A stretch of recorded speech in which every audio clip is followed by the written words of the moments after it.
Hi, this is Ogres, and this video review is on the NXT Takeover from Toronto, the first one, November 19th, 2016. Today's recording date is November 21st, 2021. It is now 11:29 p.m. I meant to do this a few hours ago, but I'm just getting around to doing it now. Today, the 5th anniversary, this is a 5th anniversary review, by the way. The 5th anniversary of this takeover has been since yesterday, which was the 20th of November 2021. Yeah, I couldn't get around to doing the Impact live stream because I was busy doing other stuff. Most likely, I'll just do a normal review of that for now, and I'll probably do a live stream of that in the next 48 hours. But yeah, tomorrow will be just a normal review of it, but first I have to watch it. But yeah, onto this review of the NXT Takeover from Toronto. I started watching this a few months ago. I just finished watching it, I think, about 7 days ago. So yeah,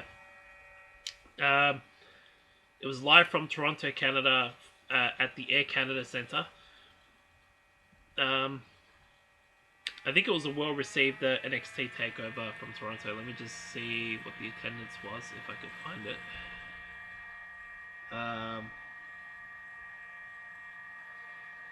Not that one.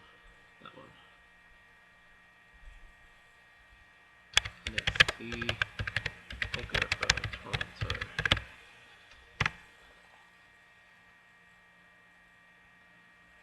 Let me see what the attendance was. Ah, not this one. That's the 2019 one. Whoops. Ah, I gotta put the specific here. 2016. Alright, there it is.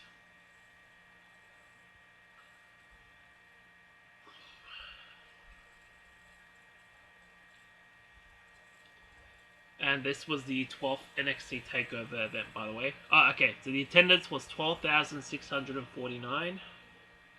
And this was the second NXT Takeover to be held outside of the United States after Takeover London, which was in December 2015. And let's see.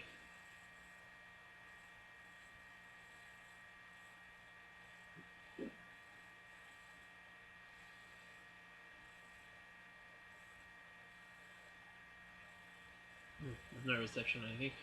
NXT Takeover London, I will be reviewing that next month. That will round out all my 2015, all the 2015 takeovers I've already reviewed on my YouTube channel. I just got to do that one. Yeah, and then this is the first NXT Takeover from 2016 that I'm reviewing. I'm going to review the other, how many more are there? There's the Dallas, Takeover Dallas, The End, this one I'm doing now. Is there one in between that? Oh yeah, there is. NXT Takeover Brooklyn 2, and then I'm going to do, yeah, I think that's it. There's just 3 more I'm going to review from 2016. But onto this NXT Takeover from Toronto. The first opening match was Bobby Roode, who happens to be from Canada, versus Ty Dillinger, who is also from Canada. So this is Canada versus Canada in this match. But Bobby Roode ended up winning by pinfall, and what I thought was a very solid opener. Let me just write that down.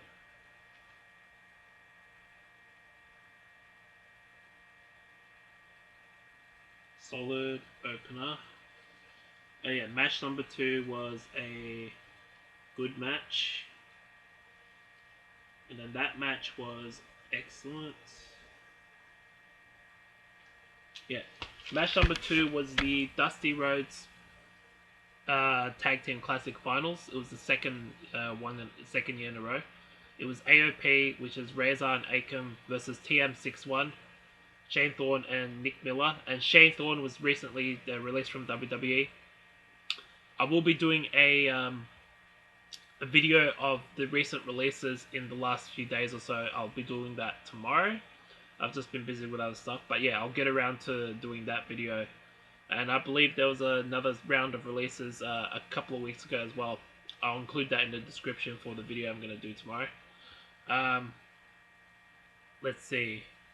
So yeah, that was AOP won by pinfall, and they won the second ever Dusty Rhodes Tag Team Classic. So they're the second ever Dusty Rhodes Tag Team Classic winners. It was a good match actually. 3 stars I've got next to this one. Match number 3 was the 2 out of 3 falls match for the NXT Tag Team Championship. Gargano and Ciampa challenging the Revival, Dash and Dawson, who are the NXT Tag Team Champions. To me, I thought this was the best match on Takeover. I've got 4.5 stars next to this one. The next 2 matches after this would come close to that, but not quite get there. But this and the NXT Women's Title match are my favorite matches from this particular Takeover. The Revival had 1 fall, and then Gargano and Ciampa got one fall by pinfall, and then the second one, which was the last one, they won by submission, and they became the new NXT Tag Team Champions. I thought this was an excellent match. Great match, yeah. And let's see.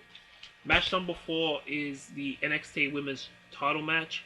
Mickie James making her first appearance on an NXT, her first and only appearance on an NXT Takeover ever, and I think her first time back in WWE since 2010. So it's been a long time.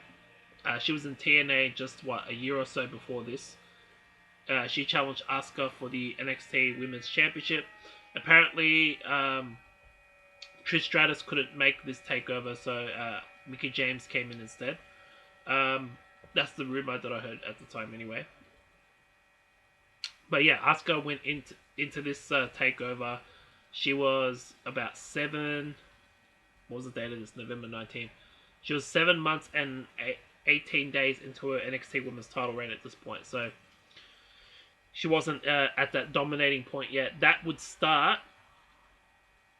Actually, this was probably around the point where she started to become dominating. And then probably January 2017 is when it got rolling. So let me see. Yeah, she won this match. It was back and forth. She won by submission. She got the Asuka lock in eventually. And she is still the NXT Women's Champion. I thought this was a very good match. Not quite like 5-star level. Not quite what the 2 out of 3 falls match was before this. But it came very close. I think this was one of Asuka's best underrated matches on a takeover, in my opinion. It was, yeah, I would agree with that. Yeah, it is. Her winning the NXT Women's Title in the first place was probably her best performance as far as being on a takeover is concerned. I mean, that was pretty much the start of her NXT Women's Title reign, anyway. But yeah, I will be doing a video on. On Asuka's career. I just haven't thought about what I'm going to do with that one yet. That will be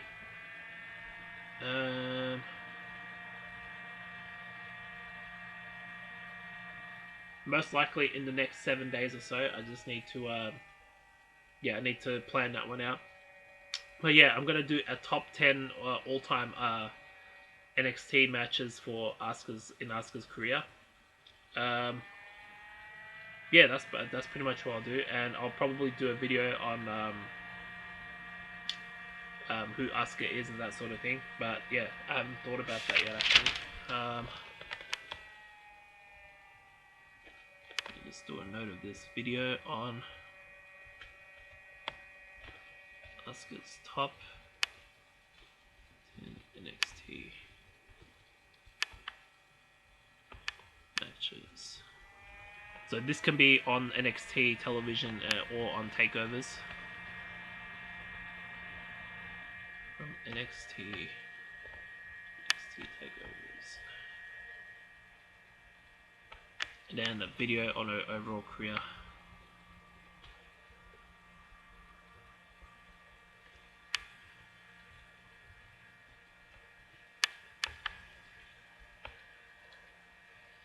And then a video on person behind Asuka. I'll get to the main event of this takeover that I'm reviewing in a minute.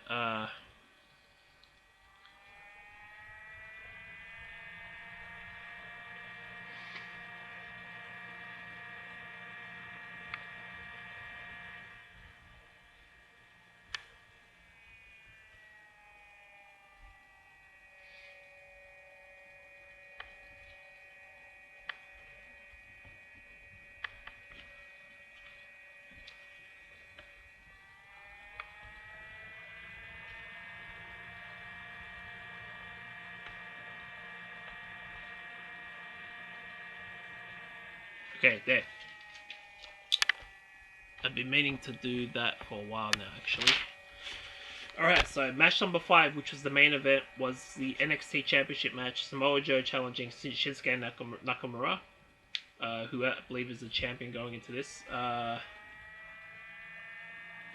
actually, as far as the other... Let me just do this. Hang on, give me a second. Rival...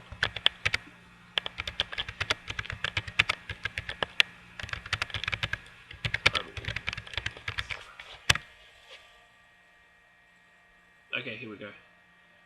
That looks about right. Excuse me.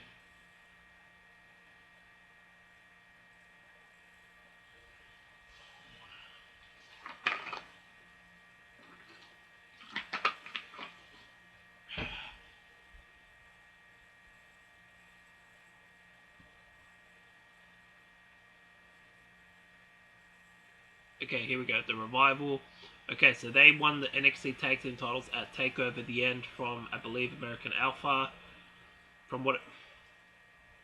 Why doesn't this show?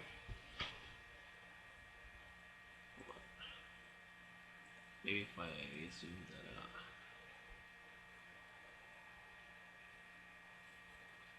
Ah, okay, I've got to put that across. Okay, so what have I got here? 164 days they were in the NXT Tag Team Champions for. Okay, that makes sense.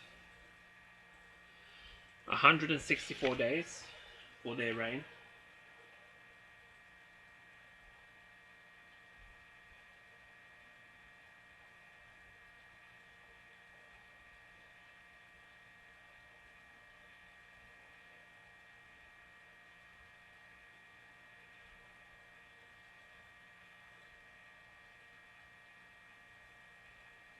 Bear with me, guys. NXT Tag Team Champs. Tag Team Champions. I believe this is what their second NXT Tag Team title reign. Let me just have a look again.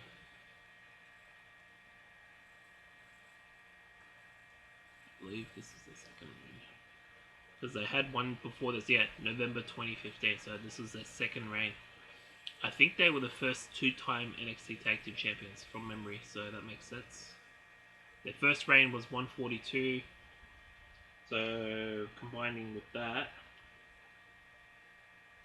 plus 164 is...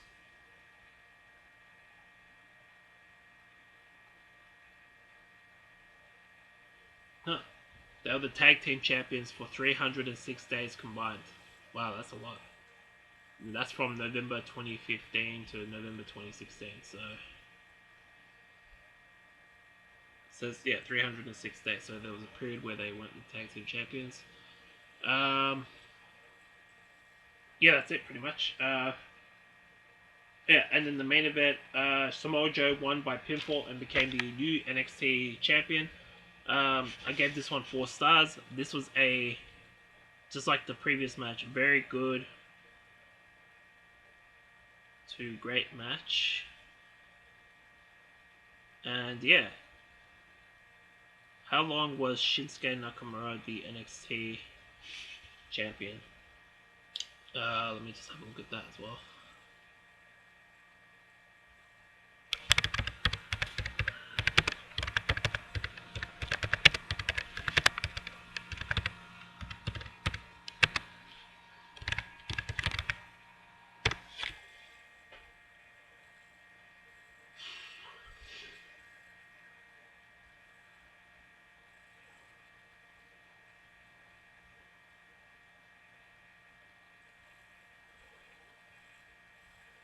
Oh, here we go. List of NXT champions. That would help.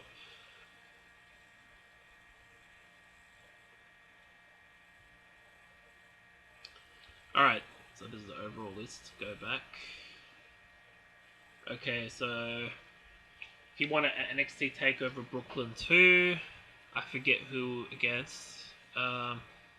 Okay, so he was only the NXT champion for 91 days, but he did win it back.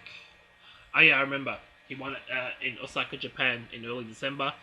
I remember because he was on the live tour, NXT live tour in Melbourne, which was just, I think, a week or so after that. So yeah, there you go. So he was only the NXT champion for 91 days in his first reign. So there you go. So that's that review of NXT Takeover Toronto from Toronto, Canada at the Air Canada Centre. The matches of the night definitely was the third match, the 2 out of 3 falls match for the NXT Tag Team titles, the NXT Women's title match, and then the main event itself were probably the best matches of this takeover. And everything else was, I guess, solid.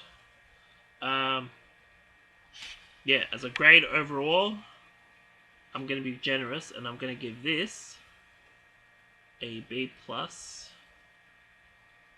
And as a score, almost a perfect score, so 9 out of 10. Yeah, to me the best matches are match number 3, 4, and 5, but the 2 out of 3 falls match for the NXT Tag Team titles, almost a perfect match. So there you go. That's the 5th anniversary review of NXT Takeover Toronto. Let me know what you thought about the video. Review in the comments section below. Like my video and subscribe to my channel. The next video review, I believe, will be on, let me see, NXT 2.0, I believe. Yeah, NXT 2.0 in the morning, and then I'll probably do, what's the other one? Oh yeah, I got to finish off the 2019 takeovers. There's one left I got to do, so that's from January 2019. But yes, this has been Ogres. Peace out.